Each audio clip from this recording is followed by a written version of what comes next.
दर्शन जी, सबसे पहले तो आपका बहुत बहुत स्वागत है।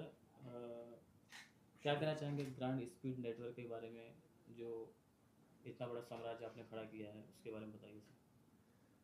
सर 2014 में मैंने ये कंपनी चालू की, 2014 में। और आज इस कंपनी की करीबन 34 ऑफिस इंडिया में हो चुके हैं करके। काफ़ी छोटे लेवल से हमने कंपनी में मेरे भाइयों ने मिलकर चालू की थी। अभी इस कंपनी में हम 4 पार्टनर्स हैं। मेरे पिताजी जो कंपनी के चेयरमैन हैं इस समय, और मेरे बड़े भाई मिस्टर अमर पंजवानी, मैं और रवि पंजवानी। हम 4 लोगों ने प्रभा देवी मुंबई में ये काम स्टार्ट किया था आज से करीबन 10 साल पहले।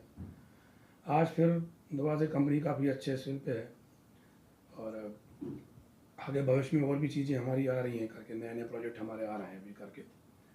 सो ऐसा करके सभी अभी हम बैंकिंग में काम कर रहे हैं। जितनी भी बैंक्स हैं लगभग HDFC, कोटक, एक्सिस, ICICI और भी काफ़ी बैंक हैं जिनके हम ऑल ओवर इंडिया पे काम कर रहे हैं इस समय। और धीरे धीरे करके बैंक कंपनी अपने और भी प्रोजेक्ट बढ़ा रही है। आपकी जर्नी के बारे में बताइए सर। बिजनेस के क्षेत्र में किस तरह से आना हुआ आपका? आज से तकरीबन 18-20 साल पहले, 18-19 साल हो गए। उस समय मैं आया हुआ था मुंबई। तो पहले मैंने किसी एक कुरियर कंपनी से ही अपना करियर स्टार्ट किया था। एज ए ऑफिस बॉय था उस कंपनी में, और वहाँ से फिर मैंने अपनी जर्नी स्टार्ट की। शुरू में मुझे ऑफिस बॉय और डिलीवरी बॉय था, अपना चैम्बूर वगैरह की डिलीवरी में करता था मुंबई से। तो उस समय इतने विकल्प मौजूद नहीं थे और सुविधाएं भी नहीं थी ड्यू टू फाइनेंस पैसे के लिए करके। तो उस समय लोकल ट्रेन से चल के हमने चैम्बूर, प्रभा देवी, लोअर परेल, दहीसर, ये सारी डिलीवरी हमने की हैं। और काफ़ी नीचे से मैंने, यानी हमारे ट्रेड में लॉजिस्टिक कुरियर कार्गो में ऐसा कोई चीज़ नहीं बची। यानी आप समझ लीजिए delivery boys, office boy, peon, house keeping और इसके अलावा CS, और ये सारी चीज़ें करने के बाद managers, senior managers, branch managers, उसके बाद कंपनी में डायरेक्टर। तो सारी जर्नी मैंने की है इसमें। जितने भी पॉइंट्स कुरियर कार्गो लॉजिस्टिक में रहते हैं, ये सारी चीज़ें मैंने की हुई। सर, सबसे पहले तो आपको बधाई देना चाहूँगा कि जो आपकी फ़िलहाल कंपनी है 3PL में काम कर रही है, अब इसे वेयर हाउस में करने जा रहे हैं। क्या कुछ कहना चाहेंगे इसके बारे में, किस तरह से कार्य करेगी आगे? एक ड्रीम रहा मेरा कि मैं अभी 3PL में काम कर रहा हूँ करके। अभी मेरा एक ड्रीम रहा कि मैं ऑन वेयर हाउसिंग पे काम करूँ। जैसा कि आपको पता है कि अभी मैंने अपना ऑन वेयर हाउस लिया है भिवंडी में, और गए हफ्ते उसकी ओपनिंग भी कर दी और काम भी शुरू हो गया वहाँ से अभी। सो अभी ये जुलाई एंड में और अगस्त फर्स्ट वीक से हमारी करीबन 30 से 35 गाड़ियाँ, हालांकि हमारा चाइना तो ज़्यादा का है, पर 30 से 35 गाड़ियाँ हमारी महाराष्ट्र के लिए शुरू हो जाएंगी। लाइक जैसे यहाँ से गाड़ी मुंबई से Poona up down, Nashik up down, Ahmednagar up down, Malegaon up down, Aurangabad के लिए, नागपुर। अब नागपुर थोड़ी दूरी पे ज़्यादा पड़ता है, तो आके गाड़ी सेम डे वापस नहीं जा सकती। तो एक गाड़ी नागपुर से, एक गाड़ी मुंबई से, 2 गाड़ी रास्ते पे, ऐसे करके। और फिर यहाँ से हम लोग पूरा कवर करेंगे अपना, समझ लीजिए पूरा मराठवाड़ा, खानदेश, विदर्भा। तो पहले स्टेप में हम लोग ये शुरू कर रहे हैं काम करके, और इसके बाद फिर आगे देखते हैं जैसा हुआ। टारगेट्स नए नए काफ़ी सेट किए हैं हमने, इस तरह से शुरू कर रहे हैं। क्या पूरा नेशनल लेवल पे ले जाने की प्लानिंग है आपकी कुछ? बिल्कुल प्लानिंग से, बिल्कुल ऐसी प्लानिंग है। तो जैसा कि आपको हमने बताया है कि मैं इस ट्रेड में ज़मीन से जुड़ा हुआ आदमी हूँ, तो कोई हड़बड़ाहट नहीं चाहता। धीरे से अपना काम स्टार्ट करेंगे। जो भी काम होगा, ये नहीं कि भाई दिखाया ये हो गया, वहाँ ऑफिस खोल दिए, ये ऑफिस खोली, ये कुछ भी नहीं। जो भी काम होगा उसमें सर्विस को प्रायोरिटी दी जाएगी कि हम कम से कम पैसा लेके बेहतर से बेहतर सर्विस कैसे दे सकते हैं। तो हमारा सारा ध्यान उस पर ही है। हिंदुस्तान छोटी कंट्री नहीं है, बहुत बड़ी कंट्री है। तो इसलिए हम लोकल स्टेट से अपने शुरू हुए महाराष्ट्र से, और धीरे धीरे करके इसको फिर बढ़ाएंगे। तो पहले लोकल स्टेट, उसके बाद पूरा वेस्ट जोन, गुजरात, गोवा, महाराष्ट्र, उसके बाद फिर नॉर्थ की तरफ। ऐसे नहीं, हमने ऑफिस बाहर शुरू कर दिया। लाइक दिल्ली में ऑफिस शुरू कर दिया, दिल्ली सिटी में भी है, दिल्ली एयरपोर्ट के बाहर भी ऑफिस शुरू कर दिया है। लखनऊ ऑलरेडी ऑफिस हैं, बनारस ऑफिस हैं, बेंगलोर ऑफिस ब्रांच ऑफिस है, मुंबई में 4 ऑफिस हो गए, हब हैं, पूना ऑफिस हैं, और भी कई जगह ऑफिस हमने शुरू कर दिए। अभी वो अपने लोकल स्टेट पर थोड़ा थोड़ा काम कर रहे हैं, बाद में इन सबको क्लब कर दिया जाएगा सारे। आप अपने कंपनी के द्वारा एक ऐप लॉन्च कर रहे हैं, इस ऐप का किस तरह से कार्य होगा, किस तरह से ऐप काम करेगी? जानकारी आप लोगों को हर चीज़ की रहती है। शुक्रिया। अभी क्या है, जो हम अभी करंट में बिजनेस कर रहे हैं, वो बिजनेस कर रहे हैं B2B, यानी business to business, bank to bank. तो लगभग सारी प्राइवेट बैंक जो हैं वो ग्रांड स्पीड इस समय काम कर रहा है। तो अभी हमने जो नए जो भिवंडी चालू किया है हमने, तो उसमें हमने 2 चीज़ों को प्रायोरिटी दी है। एक तो B2C यानी बिजनेस टू कस्टमर, फिर एक C2C यानी customer to customer, client to client. उसके लिए उन्होंने ऐसा तय किया है कि अभी हमने एक ऐप लॉन्च किया है। फॉर एग्जांपल आप दिल्ली बैठे हैं या यूपी के या साउथ के किसी गांव में आप बैठे हुए हैं, वहाँ से आप कोई कुरियर फिर से शुरू करते हैं। भाई बनारस से अगर कोई आपको पार्सल भेजना हुआ मान लीजिए दिल्ली, तो आपको कुरियर की जगह जाना पड़ता है। अब हमने ऐसी चीज़ उसमें कर दी है कि आप हमारे ऐप पे जाएंगे, अपना फ्रॉम पिन कोड और टू पिन कोड दोनों डालेंगे और जो शिपमेंट आप दे रहे हैं उसका वेट डालेंगे। इसके बाद उसमें आपको ऑप्शंस आ जाएंगे हमारे ऐप पे कि आपको कितने दिन में डिलीवरी चाहिए। 1 से 2 दिन में चाहिए, 2 से 3 दिन में चाहिए, आपको सर्विस में चाहिए, बाई एयर चाहिए, बाई रोड चाहिए, वो सारी चीज़ें उसके अंदर आएंगी। उसमें इस पर आपकी जो चॉइस है उसको ले लीजिए, उतना वो फिगर आपको बता देगा।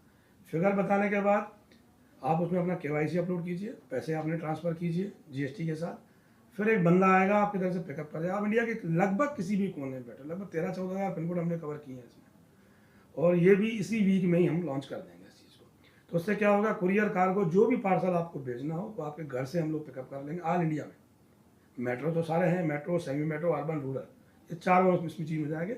बाकी आगे के पिन कोड भी हम कर रहे हैं इसमें, तो आपको एक एक 2-2 पार्सल के लिए कहीं जाना नहीं है। जो भी होगा सब आपके घर से उठा रहे हैं। और आने वाले टाइम में रक्षाबंधन का भी त्यौहार आ रहा है, तो इसलिए उसको इस समय हमने लॉन्च कर दिया करके। तो सर ऐप का कोई चार्जेस है, कहाँ से डाउनलोड होगा, कुछ डाउनलोड का चार्जेस है या कुछ?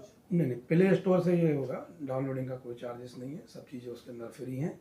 सिर्फ जो कुरियर का आपको पैसा जो देना पड़ेगा, उसमें भी हमने सोचा है कि कम से कम पैसे में हम बेहतर से बेहतर सर्विस कैसे देते हैं। हमारा ध्यान सारा उस पर ही है करने के लिए कि आपको कहीं जाना ना पड़े, घर बैठ के आपके ऑफिस में बैठ के आपको चीज़ मिल जाए।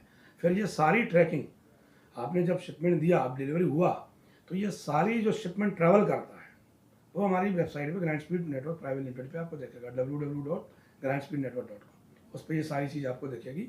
और जैसे ही शिपमेंट आपका डिलीवरी होता है, जिसको जो आपने डिलीवरी में जिसके लिए दिया है, जैसे ही वहाँ शिपमेंट डिलीवरी होता है, इमीडिएटली तत्काल प्रभाव से आपके मोबाइल पे, उसी मोबाइल पे जिससे आपने बुकिंग की थी, आपको मैसेज आ जाएगा ये शिपमेंट आपने बुक किया था, ये हमने डिलीवरी कर दिया।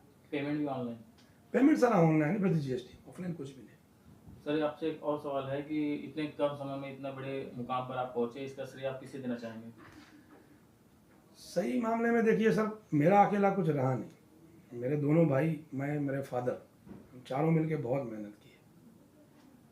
अकेला मेरा कुछ भी नहीं। ईश्वर की कृपा तो मेरे साथ हमेशा रही है, और मेरे भाइयों ने बिल्कुल मेरे साथ लेके काम चालू किया। मेरी कंपनी में डायरेक्टर्स हैं, श्री अमरलाल पंजवानी आज ऑपरेशन के डायरेक्टर्स हैं, सारा ऑपरेशन वो देखते हैं, उनके अंडर में आता है, टीम है उनके अंडर में।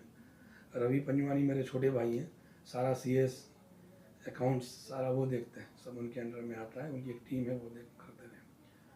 और फाइनेंस इस कंपनी के चेयरमैन हमारे फादर श्री भजनलाल पंजवानी, वो देखते हैं।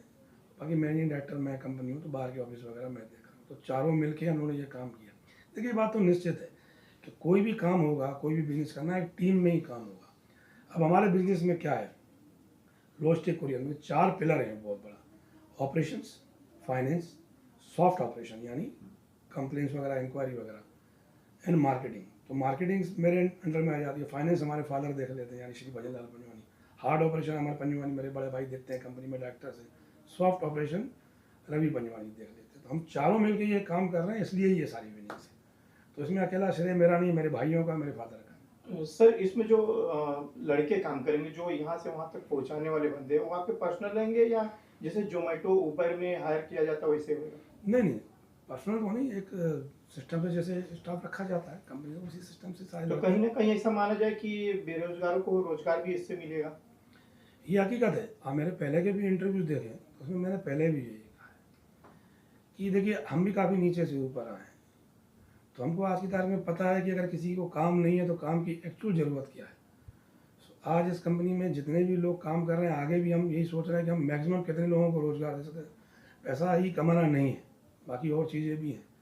तो ऐसा मैक्सिमम कितने लोगों को हम रोज़गार दे सकते हैं, वही हमारे लिए मेन है कि हम कितने लोगों को रोज़गार दे सकते हैं, उसी को भी ध्यान में रखते हुए काम करते हैं। सर आपकी पढ़ाई को लेकर भी कुछ सवाल हमारे दिल में है, उसके बारे में क्या कहना चाहेंगे? इस क्या दिल में है आपके?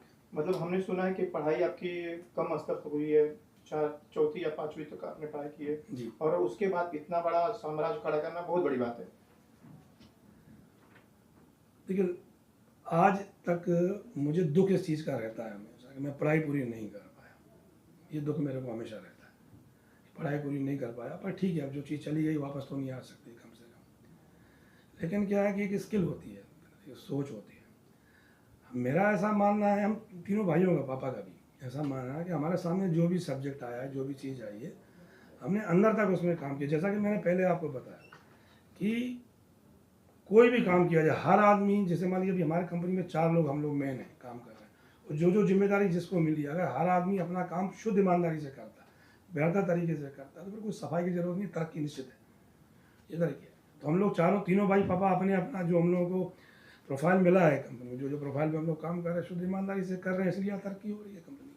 सर मेरा एक सवाल है कि जैसे हमने सुना कि आप तीसरी चौथी तक पढ़ाई की है, अगर आपने डिग्री लिया होता या कुछ डिप्लोमा किया होता तो क्या कुछ आगे और कुछ देखने मिलता हमें, या बिजनेस के लिए एजुकेशन जरूरी है या दिमाग मतलब वो जरूरी है? देखिए, एजुकेशन तो बहुत ज़रूरी है, एजुकेशन तो बहुत ज़रूरी है। ये आज मैं भी देख रहा हूँ, एजुकेशन बिना उसके कुछ काम नहीं।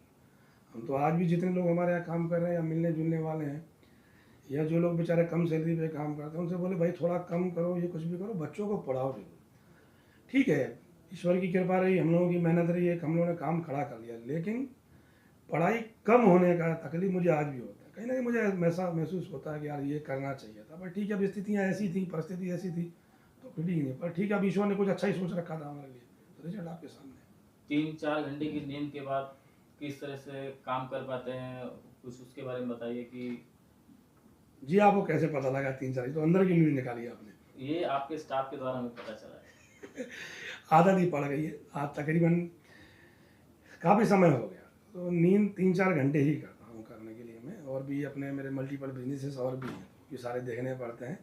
और शरीर को भी आदत भी ऐसी लग गई कि 3-4 घंटे से ऊपर नहीं सोना है, 3-4 घंटे ही सोता हूँ। और ठीक है, उसके बाद सर 3-4 घंटा सोने के बाद इतना शरीर फिट रखना, जहाँ तक डॉक्टर बोलते हैं एक इंसान को 6 घंटा सोना जरूरी रहता है, लेकिन आप जी 3 घंटा 4 घंटा सोने के बाद भी अपने आप को इतना फिट रखते हैं, इसका राज क्या है? अब बताइए क्या जवाब दूँ इस बात का। ये ऐसा राज है जो बताया नहीं जा सकता। सब प्रभु के इसका साथ। जवाब शायद मैं दे दूंगा, शायद आप महाकाल के भक्त हैं, शायद वो आपको काम करवा दें। हकीकत यही है, हकीकत है, पावर तो वही है ना, पावर उसी की है। हमारी क्या विसात है, सब वही चला रहा है, हमारा क्या है। आखिरी सवाल सर, जो यूथ है, जो यंग जनरेशन है, उन्हें क्या कहना चाहेंगे, जो बिजनेस के क्षेत्र में आना चाहते हैं, कम समय में जल्दी मुकाम पाना चाहते हैं? आपने इतना स्ट्रगल किया, वो शायद आजकल के बच्चे स्ट्रगल देखना नहीं चाहते, उनको लगता है कि आज हमने बिजनेस किया, उसका फायदा हमें कल मिल जाए, तो उनके लिए क्या कुछ कहना चाहेंगे, कुछ समय कितना मायने रखता है? देखिए, 2 चीज़ें मैं जरूर बोलूँगा। एक, शॉर्टकट मारना छोड़ दें। काफ़ी लोग शॉर्टकट्स मार देते हैं, वो मारना छोड़ देंगे।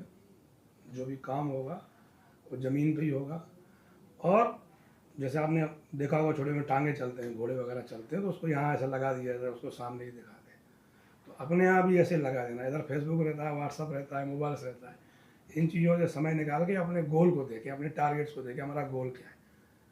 तो शॉर्टकट मारना छोड़ दें, और जो इन चीज़ों में समय जा रहा है हमारा, जो काफ़ी चीज़ें हैं जो समय जा रहा है, वो कम से कम हो। तो बैलेंस जो समय बचे वो सही जगह यूज़ करें।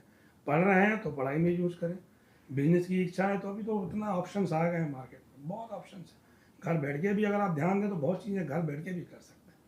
तो फालतू जगह में अपना समय खराब न करें, उसके लिए ज़िंदगी पड़ी हुई है। कोई जितना ध्यान है अपने काम पे लगाएं। बहुत बहुत धन्यवाद सर, आपको बहुत शुक्रिया, थैंक यू।